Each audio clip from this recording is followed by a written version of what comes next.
میرا خیال ہے کہ much will depend on Imran خان's ایٹیٹیوڈ.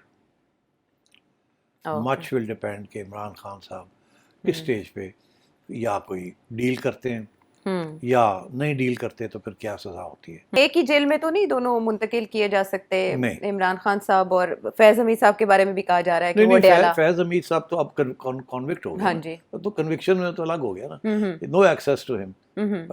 جیل میں ایک ہی جیل میں شفٹ کر دیا جائے وہیں. مجھے یہ بھی جاننا ہے آپ سے کہ رانا ثناء اللہ صاحب ہنٹ دے رہے ہیں کہ 9 مئی کے جو کیسز ہیں عمران خان صاحب کے خلاف وہ ملٹری کورٹ میں بھی جا سکتے ہیں.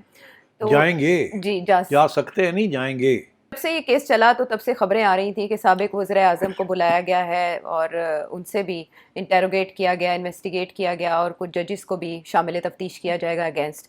اب جو سوال اٹھ رہا ہے وہ یہ کہ جنرل باجوہ کے بھی احتساب کا مطالبہ پی ایم ایل این تو کرتی ہے. یہ خواجہ سے وزیر دفاع کے طور پر کہہ رہے ہیں جنرل باجوہ کا کردار کیا رہا 2022 میں, کیا رہا, کیا مطالبہ کرتے ہیں؟ میرا خیال ہے جنرل باجوہ کو ایز وٹنس تو بلا لیا جائے گا کسی نہ کسی سٹیج پہ. اچھا, مگر کیا جنرل باجوہ کے خلاف کوئی کارروائی ہوگی؟ آئی ڈونٹ تھنک سو. پہلے بھی میں نے یہی کہا ہے. یہ اس میں پریڈکشن میں آپ نے واضح کہا کہ نہیں ہوگی. تو پی ایم ایل این کا مطالبہ, نواز شریف صاحب ابھی آئے, کوئی فرق نہیں پڑتا, مطالبے کرتے رہیں. اچھا, سوال ہی پیدا نہیں ہوتا کہ کسی آرمی چیف کی ٹرائل ہو جائے بائی انادر آرمی چیف.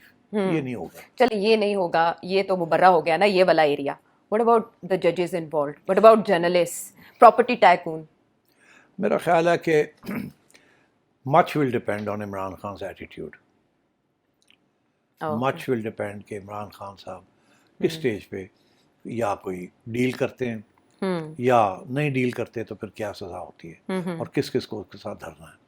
تو یہ ابھی بہت سے اوپن اینڈڈ کویسچنز ہیں. اچھا, میرا خیال ہے ان چیزوں کا جواب کوئی بھی ابھی نہیں دے سکتا. البتہ یہ میں ضرور کہہ سکتا ہوں کہ یہ بلایا ضرور جائے گا بہت سے لوگوں کو. اچھا, وہ کہہ رہے ہیں نا جی فیض حمید صاحب کے وکیل جو ہے میاں علی اشفاق, وہ کہتے ہیں کتنا کہتے ہیں کہ انہوں نے کہا 8,000 سوال کیے گئے جن میں سے 8 کے تسلی بخش جواب پروسیکیوشن کی طرف سے نہیں آئے. جی, 90 سے زائد ہیئرنگز ہوئے ہیں اور یہ 1 سال میں یہ سب کچھ ہوا اور 1 سال کے اندر یہ ہوا ہے. میں آپ کو ایک اور بات بھی بتا دوں کہ فیض حمید صاحب کی گرفتاری تو اگست میں ہوئی نا پچھلے سال, اور ٹاپ سٹی کیس. مگر اس سے پہلے آپ کا کیا خیال ہے وہ چپ کر کے آرام سے گھر بیٹھے ہوئے تھے؟ کیا ہو رہا تھا؟ کیا کر رہے تھے؟ نئی اسٹیبلشمنٹ تو بنی نا نئے چیف کے بعد, جی, اور نئے آئی ایس آئی آ گئے, ڈی جی آئی بھی آ گئے, سب کچھ ہو گیا. تو پھر یہ 2 سال کے بعد جا کے ٹرائل کیوں شروع ہوئی؟ ثبوت اکٹھے کرتے رہے یا ان سے باتیں چل رہی تھی, یا وہ تعاون کر رہے تھے. وہ بہت سی باتیں تو اس وقت پتہ چل گئی تھی. پھر یہ بعد میں فیصلہ یہ ہو گیا تھا کہ ان سے جو کچھ پوچھنا ہے وہ پوچھتے ہیں, ان کی دیکھتے ہیں ایٹیٹیوڈ کیا ہے. اور میرا خیال ہے جنرل فیض نے پورا تعاون کیا. اچھا, میرا یہ خیال ہے کہ ان کے پورا تعاون کیا, اسی لیے ان کو گرفتار نہیں کیا. He was available. ٹھیک. پھر جب یہ فیصلہ ہوا کہ اب ہم نے فارملی کرنا ہے اور بات کو آگے بڑھانا ہے تو پھر ان کو گرفتار بھی کر لیا گیا. ٹھیک. تو and I think that's what has happened in this case. میں سمجھتا ہوں جنرل صاحب کافی تعاون کر رہے ہیں اور شاید آگے بھی تعاون کریں. اور آپ کا جو سوال ہے کہ کیا ججز کو بلایا جائے گا یا نہیں بلایا جائے گا, میرا خیال ہے بہت سی باتیں جنرل فیض حمید نے بتا دی ہوں گی. اب سوچنا انہوں نے یہ ہے کہ اگر کسی کو بلاتے ہیں اور پتہ چلتا ہے کہ وہ انوالوڈ ہے تو پھر وہی بات ہے پینڈوراز باکس کھل جائے گا. جی, تو میرا نہیں خیال یہ پینڈوراز باکس کھولیں گے. پینڈوراز باکس کھولنے کے ساتھ بہت سی کنفیوژن اور انسرٹنٹی پیدا ہو جائے گی. So I don't think that will happen. زیادہ سے زیادہ 1-2 لوگ اور جن کو یہ فائنلی عمران خان کے ساتھ شاید سزا دینے کے لیے تیاری کر رہے ہیں. مگر یہ کہ جی پتہ نہیں فلانے کو بھی بلا کے اندر کرو, فلانے کو بھی بلا کے, آئی don't think that will happen. تو اس کا مطلب ہے کہ ابھی اس کی زیادہ تفصیلات نہیں آئیں گی سامنے کہ شامل تفتیش کون کون رہا, ملٹری کے اندر کون کون ان کے ساتھ انوالو تھے, ابھی اور کوئی داستان سامنے نہیں آنے والی. تو ایک اور چیز یہ کہ چلے شور تو ایک طرف مچا ہے, لیکن وہ جو ایک عرصے سے ان کے احتساب کا مطالبہ کر رہے تھے اور ایک پریس کانفرنس بھی انہوں نے کر ڈالی جس کے تناظر میں نے آپ سے یہ سوال کیا اور آپ نے پریڈکشن کی تھی, نواز شریف صاحب کی پریس کانفرنس جو وہ بائی الیکشن میں جیتنے والوں کے سامنے بیٹھے تھے, تو وہاں انہوں نے گفتگو کی اور کہا کہ عمران کو لانے والوں کا بھی احتساب ہونا چاہیے. آج بھی انہوں نے گفتگو کی آزاد کشمیر اور جی بی کے نمائندوں سے جو مسلم لیگ نون کے نمائندے ہیں, لیکن نہ تو انہوں نے کوئی ٹویٹ کی اس کے اوپر, نہ کوئی تبصرہ کیا, نہ مریم نواز صاحبہ کا بیان سامنے آیا. تو کیا انہیں یہ پسند نہیں آیا فیصلہ, ناراضی ہے ان کی, کچھ اور چاہتے تھے وہ؟ میں سمجھتا ہوں کہ جو بات میں نے کہی ہے ان کی بھی بریفنگ ہو گئی ہے. اچھا, آپ سمجھ جائیں نا, مطلب ان کا مطلب ہے کہ اب انہوں نے کچھ نہیں کہنا. ہاں, لیکن ون لائنر تو ہوتا ہے نا کہ آپ احتساب کا جو گجرانوالہ میں ایک اسپیچ کی تھی تو باجوہ صاحب وہ کے ساتھ زمانے ختم ہو گئے اب، ہو گئے. ہاں وہ گئے زمانے. اب یہ ہے کہ فل سپیڈ ہیڈ ہے اس حکومت کی اور اس اسٹیبلشمنٹ کی. اچھا یہ ہائبریڈ ریجیم کو اور مضبوط کرنا ہے اور اس کو چلانا ہے. یہ سب لوگ جو لگے ہوئے ہیں کہ جی بڑی ٹینشنز ہو گئی ہیں, پتہ نہیں کیئر ٹیکر کیبنٹ آ رہی ہے, پتہ نہیں یہ سب غلط, کچھ بھی نہیں ہونا. نیشنل گورنمنٹ کی دوبارہ سے باتیں شروع کر دی, آرٹیکل لکھے جا رہے ہیں. کچھ نہیں ہونا. اسی تنخواہ کے اوپر سب کام کریں گے اور خوشی کے ساتھ کام کریں گے اور زپ لگا کے کام کریں گے. اچھا تو نہیں آئینی ترمیم بھی نہیں آئے گی؟ نہیں آئینی ترمیم آ سکتی ہے, بالکل آ سکتی ہے, وہ میں نہیں اس کے بارے میں کچھ کہہ رہا, آئے گی. بلاول بھٹو صاحب کہہ رہے ہیں نہیں آئے گی, انہیں کا ضرورت نہیں ہے, ان کے ایک کہنے کے پارلیمنٹ سے 2 ساتھ ترمیمیں. آنا نہ آنا کا کوئی تعلق نہیں ہے. یہ جو آپ ہلکا سا مسکراتے ہیں نا, نہیں وہ اس کی وجہ یہ ہے نا کہ یار آئی مین ٹھیک ہے وہ سیاست دان ہے, وہ کیا کہیں گے, ہاں جی آ رہی ہے, اپنے آپ کے گلے میں پھندا ڈالیں گے کہ جی اس میں NSC ایوارڈ کا بھی آ جائے گا, پانی کا مسئلہ بھی آ جائے گا, پروونسز کا بھی مسئلہ آ جائے گا. کیوں وہ بات مانے؟ وہ تو یہی کہیں گے نہیں کاؤنٹر پریشر ہے.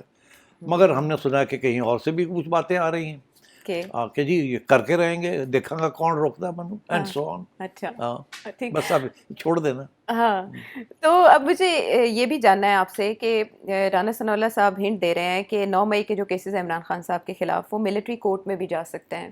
تو جائیں گے, جی جا سکتے ہیں, نہیں جائیں گے.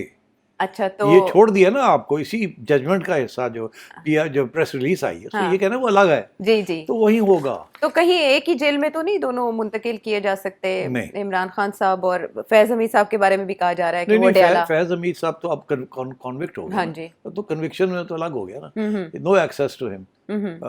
جیل میں ایک ہی جیل میں شفٹ کر دیا جائے, وہی رہے. نہیں شفٹ کرے جہاں کرے but they are not going to be allowed to meet. Okay ہاں نہیں وہ ایک جیل میں بات کی جا رہی تھی آسما شیرازی صاحبہ نے. ہاں اچھا, اس میں ہم نے ایک سٹیج پہ یہ بھی دیکھا کہ پاکستان تحریک انصاف فیض حمید صاحب سے خود کو الگ کرنا شروع ہو گئی تھی. ایون کہ عمران خان صاحب کی بھی کچھ ایسی ملی جلی اسٹیٹمنٹ ہے فیض حمید صاحب کے بارے میں. اب اس پر پاکستان تحریک انصاف کا کوئی خاص رد عمل نہیں آیا, بلکہ صرف سہیل آفریدی صاحب نے اسے فوج کا اندرونی معاملہ قرار دے دیا. پاکستان تحریک انصاف کیا سوچ رہی ہے اس سزا کے بعد؟ پاکستان تحریک انصاف کو نہیں پتا کہ وہ آ رہے ہیں یا وہ جا رہے ہیں.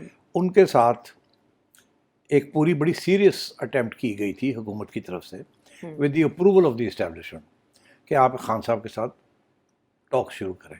اچھا اس کرائسس سے کیسے نکلنا ہے. کرائسس تو ہے, اس میں رانا ثناء اللہ صاحب بھی انوالوڈ تھے, ایاز صادق صاحب بھی انوالوڈ تھے, اور لوگ بھی انوالوڈ تھے. جی اور ایک ایسی سٹیج آئی کہ پھر پرائم منسٹر صاحب نے بھی پارلیمنٹ کے فلور کے اوپر کھڑے ہو کے بات کہی کہ ہم تیار ہیں بات کرنے کی. یاد ہے آپ؟ جی بالکل. وہ بڑی سیریس کوشش تھی, اور وہ کوشش ان کے کچھ لوگوں سے بات کر کے آگے بڑھی تھی, یہ بھی میں بتا دوں. اچھا نام لینا شاید مناسب نہیں ہے, مگر ان کے 1-2 لوگ جو سینئر لوگ ہیں ان کے ساتھ بات کر کے انہوں نے کہا تھا جی بات شروع کریں.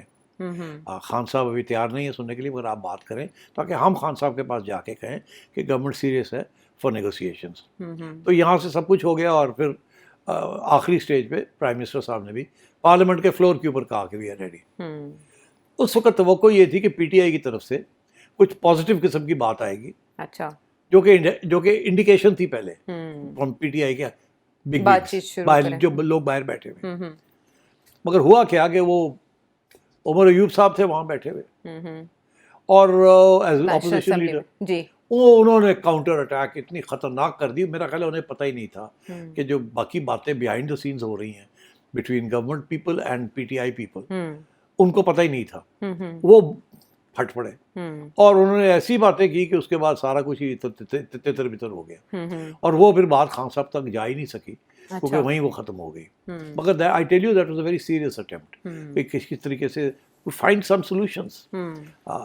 وہ دن ہے اور آج کا دن ہے. اس کے بعد خان صاحب کی جو ہارڈ لائن رہی ہے وہ تو دن بدن زیادہ ہارڈ ہوتی جا رہی ہے, جسی وجہ سے میں نے کہا تھا کہ اب ان کی ملاقاتیں بھی ریسٹرکٹ کر دی جائیں گی, بیکاز ایوری ٹائم وہ ملاقات کرتے ہیں تو جو پیغام آتا ہے وہ یہی آتا ہے کہ پہ جاؤ اور پروٹیسٹ کرو اور یہ کرو اور وہ کرو. تو وہ تو یہ گورنمنٹ ہائبریڈ ریجیم افورڈ ہی نہیں کر سکتی. تو اس لیے دے ول میک شیور کہ اب خان صاحب کی ایکسیس بھی ریسٹرکٹ کیا جائے. اور یہاں تک انہوں نے یہ بھی کہا تھا ایک سٹیج پہ جیل اتھارٹیز کے ذریعے, میں آپ کو بتا دوں کہ بہنوں کو یہ کہا تھا کہ آپ اڈیالہ کے باہر نکل کے بات نہ کیا کریں, جی سیاسی بات چیت پر پابندی لگا دی گئی اور تھی. آپ یہاں سے ہٹ کے کہیں اور چلی جایا کریں, اس کے ساتھ آپ کے لیے بھی اتنی رکاوٹیں نہیں کھڑی ہوں گی, مگر آپ جیل سے نکلتے ساری ہو جائے تو پریشر پڑ جاتا ہے کہ پھر ان کو روکو. اور یہی اسی کی طرف اشارہ رانا ثناء اللہ کر رہے ہیں کہ اگر یہ ایسے ہی رہا تو پھر ٹھیک ہے, پھر اڈیالہ سے ہٹا کے کہیں ایسی جگہ کر دیں گے جہاں پہنچ ہی کوئی نہیں سکے گا. ٹھیک ہے نا, تو یہ وہ کہتے ہیں ہم نہیں چاہتے اس چیز کو, مگر اگر آپ یہ ایسے ہی کریں گے تو پھر ویل ڈو اٹ. اب ہو یہ رہا ہے کہ وہ اپنے ڈیموکریٹک رائٹس سمجھتے ہیں ان کے ہیں, یہاں جو رجیم ہے وہ کہتی ہے ہمارے لیے اس وقت stability and economic development and اتنے ایشوز ہیں ہمارے پاس, ہم اس کی طرف توجہ دے رہے ہیں اور ادھر سے یہ ڈی اسٹیبلائزیشن ہو رہی ہے. اور یہ صرف لوکل ڈی اسٹیبلائزیشن نہیں ہے, یہ تو ساری انٹرنیشنل کمیونٹی کو انوالو کرنا چاہ رہے ہیں. تو اس قسم کی کلیش چل رہی ہے. تو آئی تھنک کیونکہ پاور اس وقت اسٹیبلشمنٹ کے پاس ہے اور خان صاحب کی پارٹی کے پاس نہیں ہے, تو I think the loser will be Khan صاحب پارٹی. اسی سے آگے کنٹینیو کریں گے کہ یہ ہیں امکانات, تو کیا پالیسی شفٹ آ سکتا ہے پاکستان تحریک انصاف کی سیاست میں, اور آفر کی جا رہی ہے پاکستان تحریک انصاف کو ایک بہت بڑی, کیا اس سٹیج پر آ کر اس آفر کو پک کیا جا سکتا ہے, اور نو مور اس کو کہا گیا ہے؟ ایک بریک کے بعد.